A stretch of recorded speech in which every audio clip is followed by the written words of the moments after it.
Hey guys, Tepcocyclerepair. If you're having trouble with your TTR125 running smoothly when it's cold, you have to run the choke on for a long time, hard to start, I'm going to go over a quick jet change. It's real simple, and you can knock this thing out in just a few minutes, and your bike will run a whole lot better when it's cold and you get that choke off. Now, if you have an older bike, it's been sitting, I have another video. I will post a link so you can check that one out. So click on that one, and that may be the problem also. But this is a brand new bike I'm working on. It's a 2023 TTR125. And they got to leave the choke on for a long time. So I'm going to show you guys how to do it. All right, guys, so I already drained the gas in the tank. I shut the fuel off. There's a flathead screw on the other side. You can just drain that out. So then you just take a Phillips head here. We're going to loosen up the air intake boot here from the air box. Loosen up plenty. It's easier to get back on. And then there's another one right up here, okay, for your intake manifold.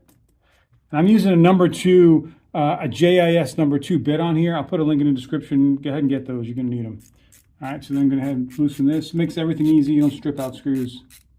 Especially when you get to these bowl screws, sometimes they're really tight. All right, so here, pull it out. So I got it out of both of the boots, so now the carburetor is just sitting here. Take the Phillips, or the JIS number 2. I'm going to call it a Phillips. It's just easier.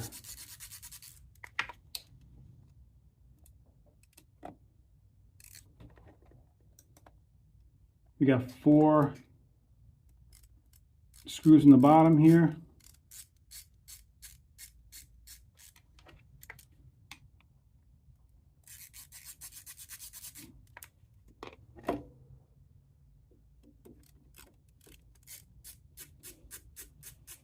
See, they're not super tight from the factory. This is a brand new 2023. This carburetor has never been opened.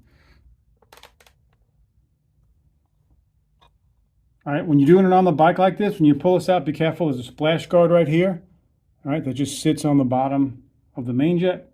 And then the needle right here, the float, right? So you got the float right here, the pivot pin. If you move the float a bunch, that pin can slide out, so just pay attention to that. Now let's get these jets out and check the sizes. We got our main jet right here.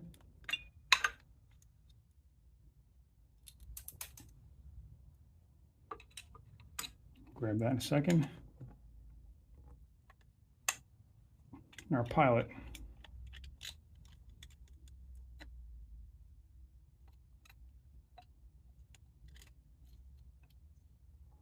All right, so we have a 15 pilot and a 100 main. So I'm going to be using this Tusk cold start kit. I'll show you, I'll put a link in the description for that also. But I want to show something, because if you get the jet somewhere else, here's another jet that looks the same, okay? This jet looks identical. But if you look at the tips of these, okay, they're different. Ever so slightly different.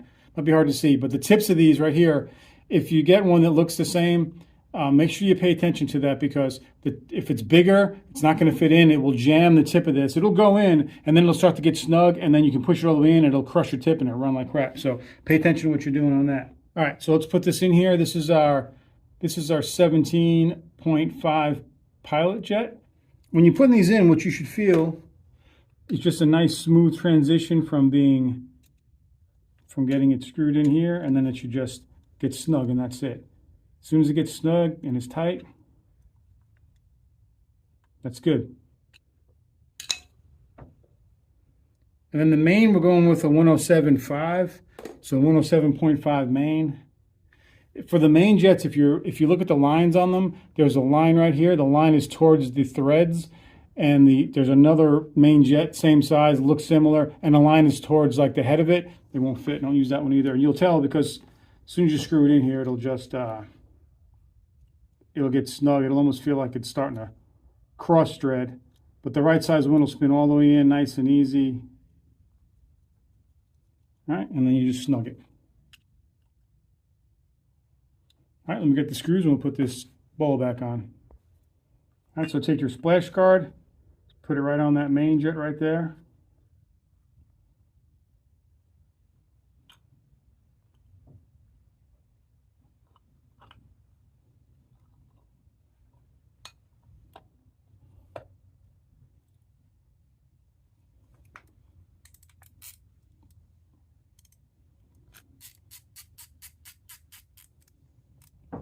Just snug, okay? You don't have to tighten these things on super tight.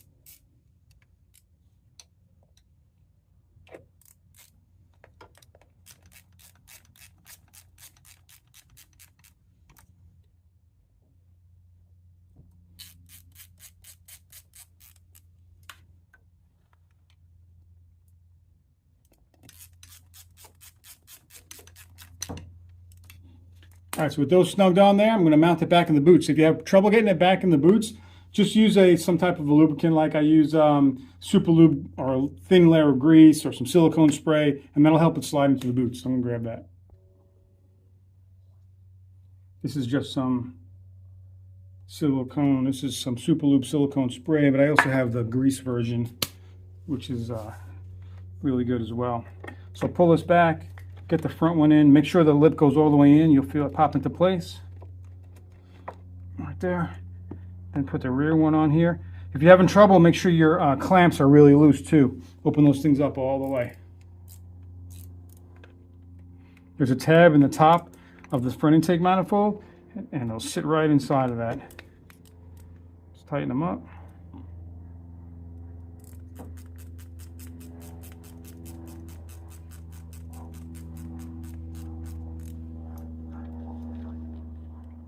Pushing the boot on all the way forward.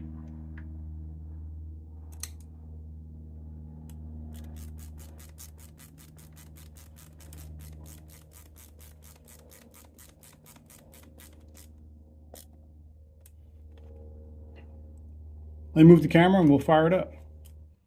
All right, this is electric start. Turn the gas on, let the carb fill, choke out.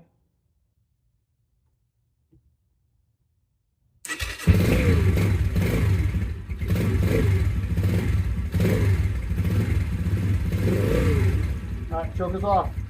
It's idling already.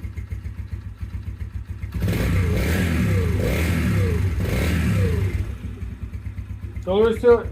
And one other thing, guys, make sure you don't do any adjustments until the bike is warm. So the mixture screw and the idle screw, take the bike out for a ride, warm it up all the way, see how it idles, see how it responds. You might have to do minor mixture screw and idle adjustments, but that's going to be different for everybody where they live, altitude and everything. I'm at sea level here.